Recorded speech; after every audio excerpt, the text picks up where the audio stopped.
Nós vamos estar fazendo a leitura da palavra do Senhor. Atos dos Apóstolos, no capítulo 2, nós iremos fazer a leitura no versículo 39 e 42. Atos dos Apóstolos 2, 39 e 42. Pois bem, está projetado ali, está. Leiamos. Porque a promessa vos diz respeito a vós, a vossos filhos e a todos os que estão longe, a todos quanto Deus, nosso Senhor, chamar. 42. E perseveravam na doutrina dos apóstolos e na comunhão, e no partir do pão e nas orações. Louvado seja o nome do Senhor. 47. Louvando a Deus, caindo na graça de todo o povo, e todos os dias acrescentava o Senhor à igreja aqueles que se haviam de salvar. Até aqui, vamos levantar uma oração ao Senhor, dizendo: nosso Deus maravilhoso, eterno Pai, somos gratos, Senhor, pela oportunidade rara que nós temos de fazer a leitura da Tua palavra, que se torna viva diante dos nossos olhos, para a honra e glória do Teu nome. Que o Senhor, mais uma noite, possa, através do Teu Espírito Santo, falar com profundidade a cada um de nós. Aqui estamos, prontos para Te ouvir, prontos para aplicar aquilo que é a Tua vontade. Nós oramos assim no nome poderoso e precioso do Senhor Jesus. Amém e amém. Pois bem, a mensagem é a igreja primitiva, a igreja que vai se iniciar ali em Pentecostes, exatamente quando o Espírito Santo desce e a partir dali ele passa a conduzir essa igreja.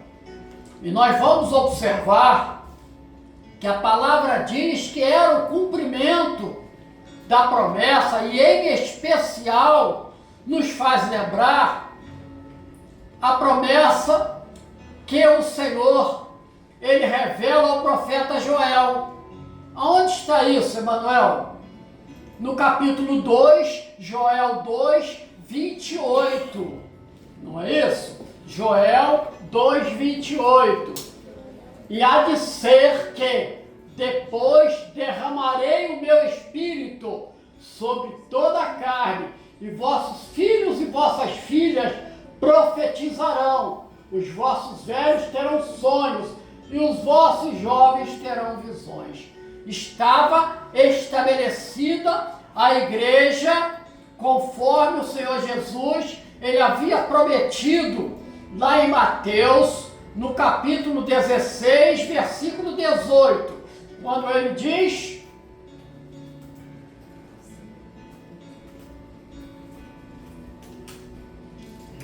pois também te digo que tu és Pedro, sobre esta pedra edificarei a minha igreja, e as portas do inferno não prevalecerão sobre ela, porque a igreja, quando ela se reúne, ela colhe bênção de salvação. Nós estamos aqui reunidos, louvado seja o nome do Senhor, para colher bênçãos de salvação. E vejam bem, e aquela igreja, ela estava debaixo dessa promessa. E essa promessa, ela tem um tempo presente, um tempo futuro e um tempo eterno. O tempo presente é quando ela diz assim: diz respeito a vós. Ali a palavra dizendo para aquela igreja primitiva, mas também aos vossos filhos, porque era o início da igreja, era o início de algo totalmente novo e certamente os filhos seriam alcançados à medida em que essa igreja fosse avançando, o que de fato ocorreu, visto as 4 viagens missionárias do apóstolo Paulo. Então veja bem, aonde ele diz assim: eu sou um apóstolo abortivo, porque eu não era digno de assim ser chamado, porque eu persegui a igreja. E ele vai ter uma experiência em Atos dos Apóstolos, lá no capítulo 9, não precisa postar. Então veja bem, e a todos que estão longe fala de nós, que estávamos tão longe de tão grande salvação, mas a misericórdia de Deus nos alcançou, nos chamou para a sua glória, e isto é maravilhoso. Nós precisamos entender, mas como era o chamado? Aí é que desperta em cada um de nós um entendimento, porque o chamado era para o arrependimento. Não por acaso o Senhor Jesus, a primeira pregação dele, exatamente lá no ano aproximadamente de 25 da era cristã, ele vem e diz assim: arrependei-vos, porque é chegado o reino de Deus. Então, era necessário o arrependimento. Mas antes, Deus havia usado vários profetas dizendo: olha, o meu povo está sendo destruído por lhe faltar o conhecimento. Então a pregação da igreja, ela ao longo dos anos, eu aqui não estou pregando contra nenhuma denominação, porque ainda há quem prega a palavra genuína de Deus, mas a igreja aos poucos ela foi assumindo outro padrão de convencimento de pessoas, com show, com várias outras coisas. Não há uma crítica aqui do pastor Carlos, eu respeito, e tenho que respeitar, porque o verdadeiro cristão é aquele que respeita, mesmo que ele não concorde, ou que ele discorde, tem que fazer com moderação. Pois bem, mas aquela igreja, nós vamos observar que nós fizemos a leitura de que nessa primeira pregação, 3.000 pessoas agregaram. Algo maravilhoso, porque aquela palavra, ela era diferente de tudo quanto eles haviam visto. E meus amados, de sorte que todos eles foram batizados e agregaram ao corpo. A igreja, conforme Pedro vai escrever, a igreja é pedra viva. Cada um de vocês são pedras vivas. Mas por que nós somos pedras vivas? Porque a palavra diz que Deus não é Deus dos mortos, mas Deus dos vivos. Ele opera onde tem vida. E vida é em Jesus, conforme nós aprendemos na escola bíblica dominical na semana passada, né, Mateus? Nós aprendemos isso, porque a vida só é gerada através de vida. Então, em Jesus, que é o caminho, a verdade e a vida, Evangelho de João, capítulo 14, versículo 6, o Senhor Jesus ele vai explicar ali aos seus discípulos que havia uma dúvida. Como nós vamos para a casa do Pai?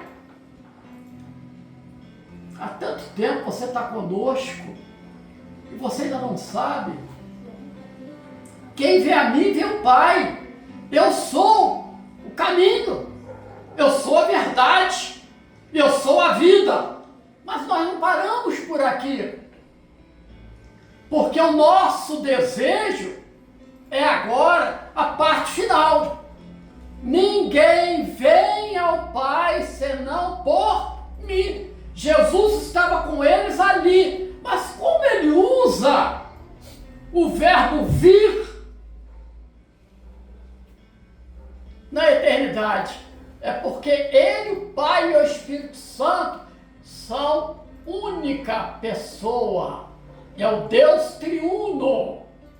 Ninguém vê o Pai senão por mim. Olha só. E essa igreja primitiva, ela vai pautar porque eles perseveravam na doutrina dos apóstolos. Qual era a doutrina dos apóstolos? A doutrina dos apóstolos é a mesma doutrina que precisa estar vivendo e convivendo na igreja hoje. Primeiro mostrar, escola bíblica dominical de hoje, meu amado, mostrar que o homem, ele é pecador. Ele nasceu em pecado. Não é isso? Salmo 51:5. É isso mesmo. Esse é, não me lembro. Esse é. Quando Davi, ele vai expressar: pois que em iniquidade de pecado fui formado. Fui formado. E em pecado me concebeu minha mãe. Todos nascemos. Eu até dizia para eles pela manhã, a respeito, né, doutor Antes, né, bacharel em ciência jurídica, fala a respeito da árvore dos frutos contaminados, em que a árvore má, ela só produz fruto má.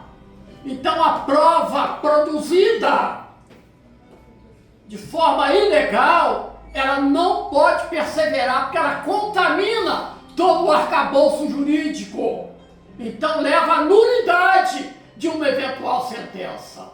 Isso que nós precisamos entender. E nós nascemos sob a descendência de Adão e Eva, que pecaram e contaminaram todas as gerações dali para frente.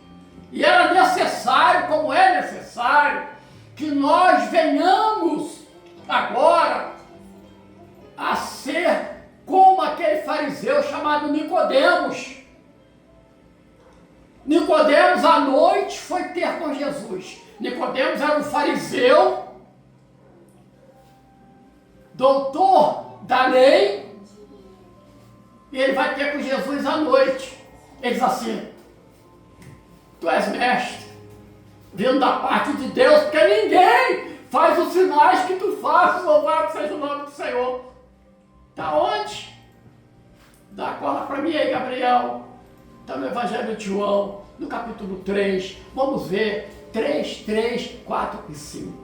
João 3, 3, ó. Jesus respondeu e disse: na verdade eu te digo que aquele que não nascer de novo não pode ver o reino de Deus.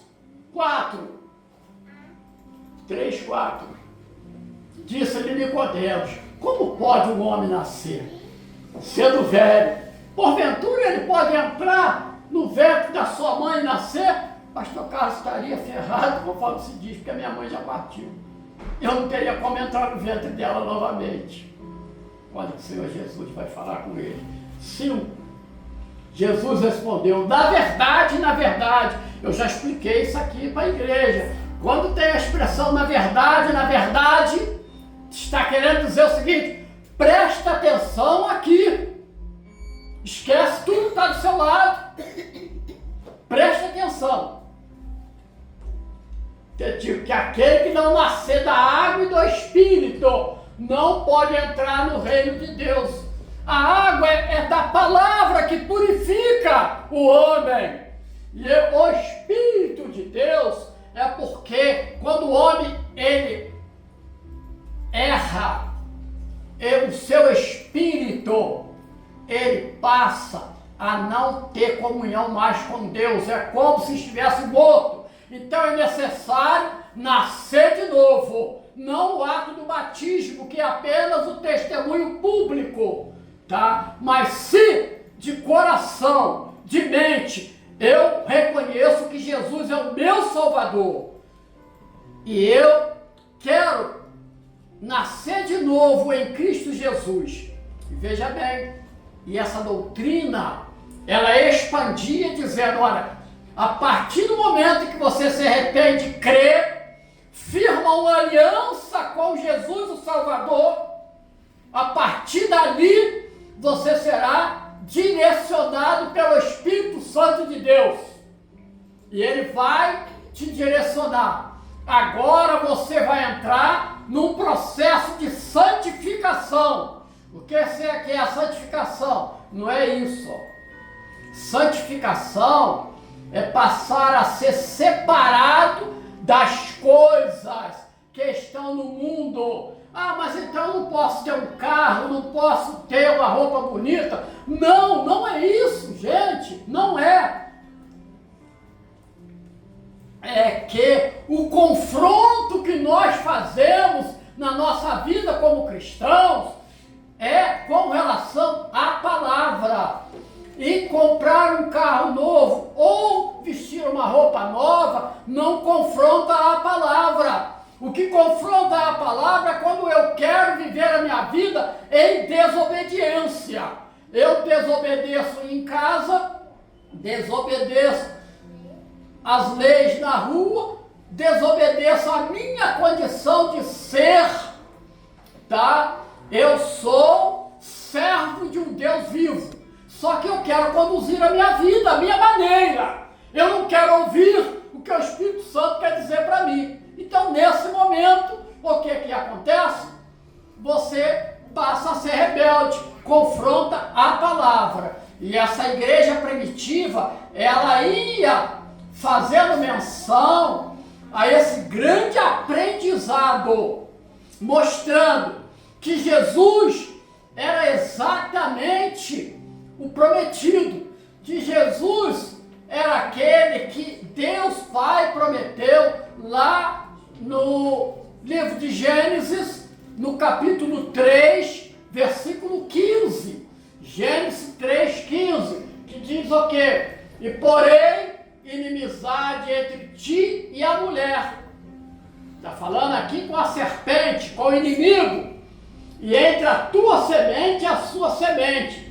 Esta te ferirá a cabeça. Jesus, na cruz do Calvário, pisou na cabeça do diabo.